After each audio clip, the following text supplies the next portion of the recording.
This is your Barbados Today morning news update for Thursday, May 23rd, 2019. Thanks for joining us. I'm Carol Williams. Cabinet is yet to make a decision on LIAT. That's the word from Prime Minister Mia Mottley in the wake of persistent claims that Barbados has agreed to sell all but 10% of its 49% shares in the regional carrier. Mottley didn't say much on the matter when questioned by the media yesterday. However, she promised to address Parliament after a decision has been made. I give you the assurance and the people of Barbados that when the Cabinet has reviewed and is in a position to be able to do so, that I will speak in the place to which we have become accustomed to speaking, which is the Parliament of Barbados. And I will speak to the people of Barbados, but I am not in the habit of sharing correspondence that I've written to anyone, far less colleague heads, in the press before they have seen it. And I don't think that there's anything that would cause me to alter those basic precepts of behavior that I consider dear to hold dearly. Barbados is committed to LIAT and regional air travel. We may not be committed to LIAT 1974 Limited, and that's the fundamental difference. And there's more than one way to do that which we have to do. The multi-million-dollar beaches project in St. Peter remains on ice 2 months after the Prime Minister announced that her administration won't bow to the extensive demands by the Sandals hotel chain. There has been no movement.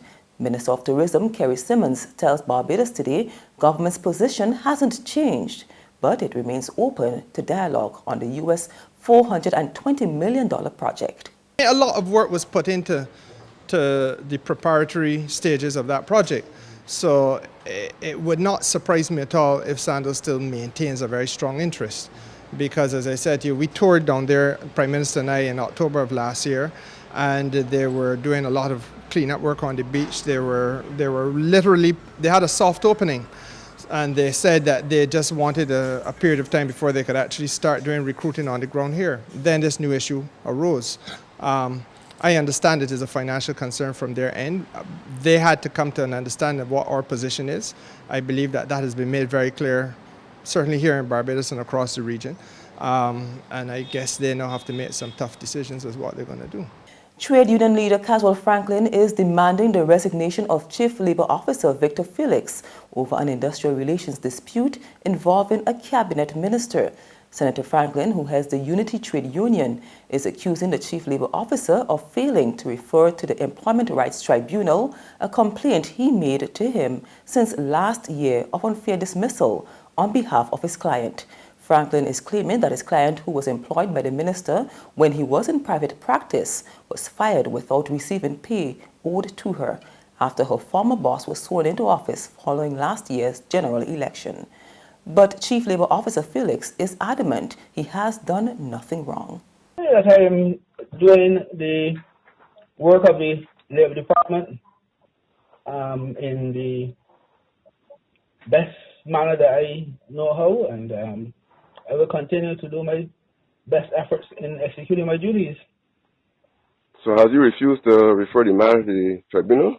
Or needless to say, there are matters before the Chief Labour Officer, and we continue to deal with them in the process, using the process that we have used within the Labour Department. Decline in the value of the British pound due to uncertainty over Britain's exit from the EU could spell trouble for Barbados' largest tourist market. Virgin Atlantic's Director of External Affairs and Sustainability, Nathan Storr, tells Barbados Today they're closely monitoring the situation with concern. The exchange rate that the UK has has an impact. We've seen the pound be slightly weaker against the dollar than it has been kind of 2-3 years ago. So that has an impact on tourists' ability to come here and spend their hard-earned cash in restaurants and all the attractions, etc. So we'll be keeping a close eye on the exchange rate, and we hope that when we get some certainty out of this process, which we're confident we'll still get later on in the year, that the exchange rate will improve to make sure that people come here can enjoy all the island has to offer. In sports, Carlos Brathwaite and Evan Lewis both scored Class C half-centuries as West Indies continued their preparations for the ICC Cricket World Cup tournament. The Knox led West Indies to 229 all-out as they had their first taste of action on English soil ahead of the opening match against Pakistan on May 31st at Trent Bridge. West Indies will now travel to Bristol today, where they'll continue preparations for the marquee event, which runs from May 30th to July 14th. They will have official warm-up match against South Africa and New Zealand on May 26 and 28 at the county ground. There's regional and international news after this short break.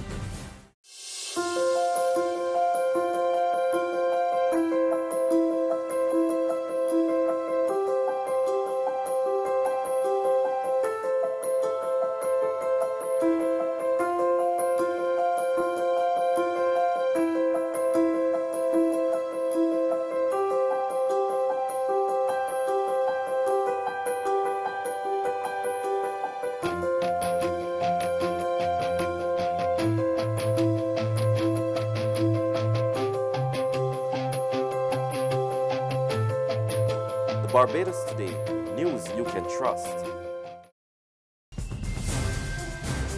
In the Bahamas, a multi-million-dollar proposal to modernize the port of Nassau has received an overwhelming response. We get the details from ZNS News. President and spokesperson for Global Ports Holding, Anthony Ferguson, was essentially asked to go back to the drawing board regarding the $250 million facelift set for Port Nassau.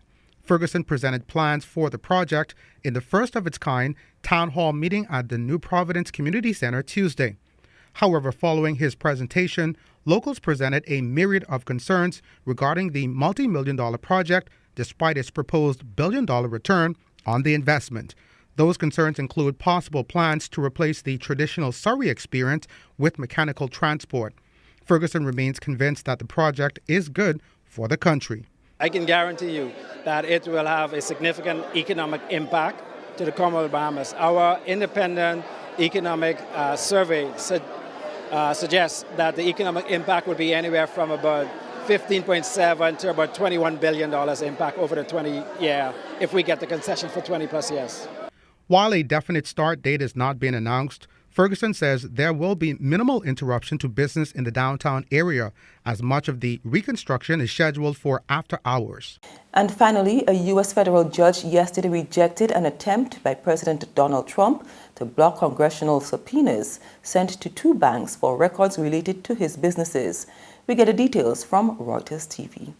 In the battle between Donald Trump and Democrats in the House of Representatives, this round goes to the House.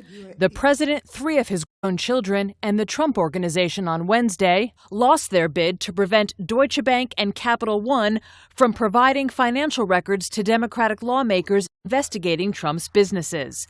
U.S. District Judge Edgardo Ramos in New York ruled that Congress has the legal authority to demand the records, clearing the way for the banks to comply with subpoenas issued to them by two House committees last month.